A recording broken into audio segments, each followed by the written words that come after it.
Hi, இன்றைக்கி நம்ம சாம்பார் சாதம் செய்ய போகிறோம். அதுக்கு தேவையான பொருட்கள்: ஒரு பெரிய சைஸ் தக்காளி, 4-5 பூண்டு பல், ஒரு 4 பச்சை மிளகா, 2 சைஸ் பல்லாரி வெங்காயம், கொஞ்சமாக கருவேப்பிலை, கொத்தமல்லி தழை. அப்புறம் நம்ம தேவையான அளவுக்கு காய்கறியெல்லாம் நம்ம எடுத்து கட் பண்ணி கழுவி வச்சுருக்கோம். எல்லா காய்கறியும் நம்ம சேர்த்துக்கலாம். இப்போ நம்ம ஒரு குக்கர் எடுத்து அடுப்பில் வச்சுருக்கோம். குக்கர் காஞ்சிருச்சு. தேவையான அளவுக்கு எண்ணெய் கொஞ்சம் ஊற்றிக்கலாம். கொஞ்சமாக எண்ணெய் ஊற்றிக்கலாம். இப்போ எண்ணெய் காஞ்சிருக்கு. கொஞ்சமாக வெந்தயம் சேர்த்துக்கலாம். கொஞ்சமாக கடுகு சேர்த்துக்கலாம். கடுகு பொரிஞ்சதும் சீரகம் சேர்த்துக்கலாம். இப்போ வெங்காயம் கருவேப்பிலை சேர்த்துக்கலாம். இப்போ பூண்டு பழம் பச்சை மிளகாவும் சேர்த்துக்கலாம். வெங்காயம் நல்லா வதங்கிடுச்சு. இப்போ தக்காளி பழம் சேர்த்துக்கலாம்.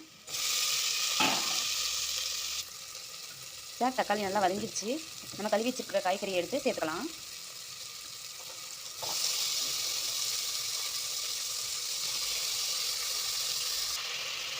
நல்லா சேர்த்துருக்கோம். நல்லா கலரி விடலாம். பாருங்கள், காய்கறி நல்லா வதங்கிருச்சு. இப்போ தேவையான அளவுக்கு மசாலா நம்ம சேர்த்துக்கலாம்.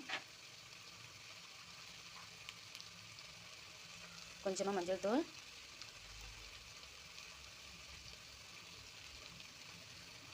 கொஞ்சமாக மல்லித்தூள்,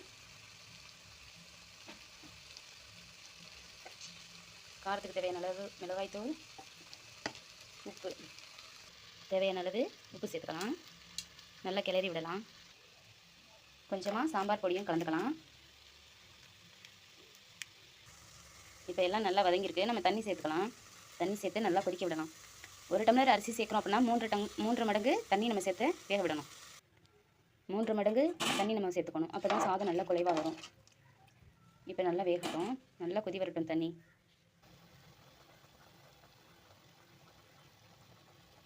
பாருங்கள், இப்போ நல்லா கொதிக்குது. நம்ம கொஞ்சமாக பெருங்காயத்தூள் சேர்த்துக்கலாம். நல்லா கொதிக்குது. அதுலேயே நம்ம அரிசி சேர்த்துக்கலாம். அரிசி பருப்பு ரெண்டையும் மிக்ஸ் பண்ணி நல்லா கழுவி வச்சுருக்கோம். நம்ம சேர்த்துக்கலாம். இப்போ அரிசியெல்லாம் சேர்த்தாச்சு. அரிசி பருப்பு எல்லாம் சேர்த்தாச்சு. கொஞ்சமாக இதில் புளி கரைசல் ஊற்றிக்கலாம். கொஞ்சமாக புளி கரைசல் ஊற்றிக்கலாம். இப்போ நம்ம மிக்ஸ் பண்ணி வச்சுருக்கோம். நம்ம மூடி போட்டு மூடி ஒரு 5 விசில் வர வரையும் வெயிட் பண்ணலாம். பாருங்கள், நல்லா குழஞ்சிருக்கு. இந்தளவுக்கு இருக்கணும். நல்லா குழஞ்சிருந்துருக்கு. அடி பிடிக்கலை.